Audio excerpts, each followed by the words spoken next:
શું તમને પણ હોટલ જેવી ડિશિસ ઘરે બનાવવાનું મન થાય છે? તો આ એકદમ સિમ્પલ અને 30 જ મિનિટમાં રેડી થઈ જતી હોટલ જેવી જ પેરી પેરી પનીર હબ્સ રાઈસ બાઉલ જરૂરથી ઘરે એકવાર ટ્રાય કરો. બધાને એમ જ લાગશે કે તમે હોટલેથી મંગાવ્યું છે. તો ચાલો રેસીપી સ્ટાર્ટ કરી દઈએ. તો અહીંયા સૌથી પહેલા મેં આ રીતના સ્લાઇસમાં કટ કરેલું પનીર લીધું છે. તમે કેટલી ક્વોન્ટિટી રાખો છો એ તમારા હિસાબે છે. મેં અહીંયા લગભગ 100 થી 150 ગ્રામ જેટલું પનીર છે અને આ રીતના સ્લાઇસમાં કટ કરી દીધું છે. હવે પનીરને આપણે મેરિનેટ કરી દઈશું, જેના માટે મીઠું, ચીલી ફ્લેક્સ, ઓરેગાનો, પેરી પેરી મસાલા અને અહીંયા મેં 1 થી 1.5 ચમચી જેટલું તેલ એડ કરી દીધું છે. હવે આ બધું છે અને આપણે પનીર ઉપર સરસ રીતે લગાડી દેવાનું છે. એટલે કે જે આપણે મેરિનેટ કરીએ છીએ પનીરને એ રીતે મેરિનેટ કરી દેવાનું છે. ઉપરથી હું ધાણા ભાજી એડ કરવાની ભૂલી ગઈ હતી, એટલે મેં એ પાછળથી એડ કરી છે અને એને પણ સરસ રીતે મેરિનેટ કરી લીધી છે. તો આપણું આ પનીર છે એ મેરિનેટ થઈ રેડી થઈ ગયું છે. હવે એને આપણે 10 થી 15 મિનિટ માટે એક બાજુ મૂકી દઈશું. અહીંયા મારી પાસે 1 કપ જેટલા જે લેફ્ટ ઓવર રાઈસ એટલે કે વધેલો ભાત છે એ હતો, એ લઈ લીધો છે. એટલે આપણે સૌથી પહેલા પેરી પેરી રાઈસ બનાવી લઈશું. તો એના માટે એક કઢાઈની અંદર આપણે પહેલા તેલ, ઝીણું સમારેલું લસણ, ઝીણું સમારેલું આદુ અને અહીંયા મેં થોડા મકાઈના દાણા લઈ લીધા છે.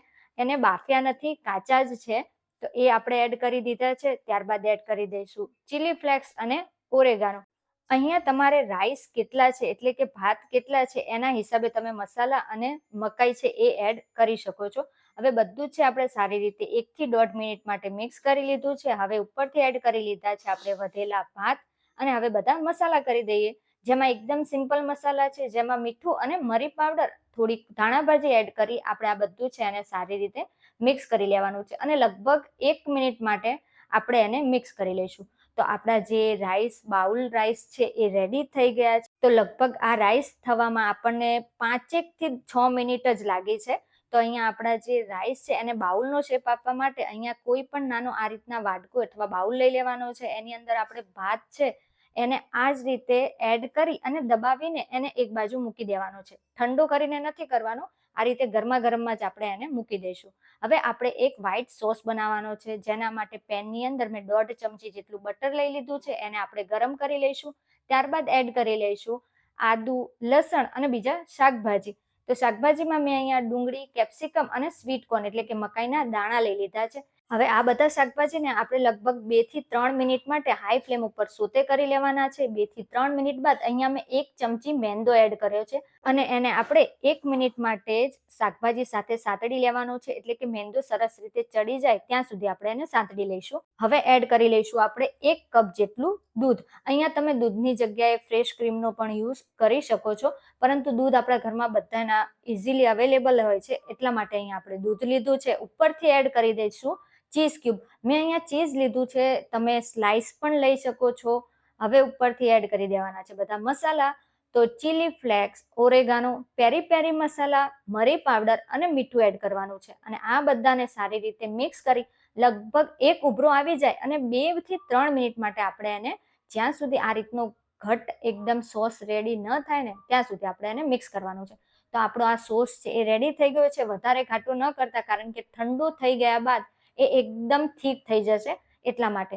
તો સોસ રેડી છે, રાઈસ રેડી છે. હવે આપણે જે મેરિનેટ પનીર હતું એને ફ્રાય કરી લઈએ. તો આ રીતના મારી પાસે ગ્રીલ પેન હતું. તમારી પાસે સાદો જે તવો હોય ને, તમે એની ઉપર પણ આને ફ્રાય કરી શકો છો. તો આપણે તવાની અંદર થોડું તેલ એડ કરી મેરિનેટ કરેલું પનીર છે એ રાખી દેવાનું છે અને એને બંને બાજુ સરસ એવો પનીર ઉપર કલર આવી જાય ત્યાં સુધી આપણે એને ફ્રાય કરી લેવાનું છે. લગભગ એને ફ્રાય થતા 3 થી 4 જ મિનિટ લાગે છે.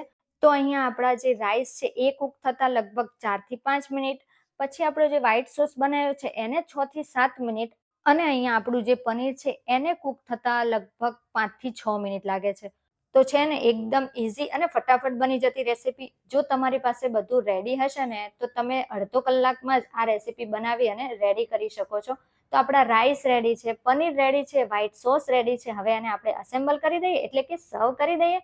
તો અહીંયા મારી પાસે આ રીતના બાઉલ હતો એટલે મેં બાઉલ લીધો છે. તમારી પાસે કોઈ પણ પ્લેટ હોય તો તમે એનો યુઝ કરી શકો છો. હવે આપણે પહેલા રાઈસ એડ કરીશું, ત્યારબાદ આ રીતના મેં અહીંયા વ્હાઈટ સોસ છે એ એડ કરી દીધો છે, ઉપરથી પનીર રાખી દીધું છે. તો લાગે છે ને સેમ બહાર જેવો જ લુક. તો એકવાર તમે ચોક્કસથી આ રાઈસ બાઉલ બનાવો, અને હા, જો વિડીયો ગમ્યો હોય ને તો લાઈક અને શેર જરૂરથી કરજો. તો આ એકદમ હોટલ જેવી બનતી રેસીપી છે ને, એને ફટાફટ તમે પણ ઘરે બનાવો. અને હા, પછી મને કમેન્ટમાં જરૂરથી જણાવજો કે તમારા ઘરનાને અને બાળકોને આ રેસીપી કેવી લાગી.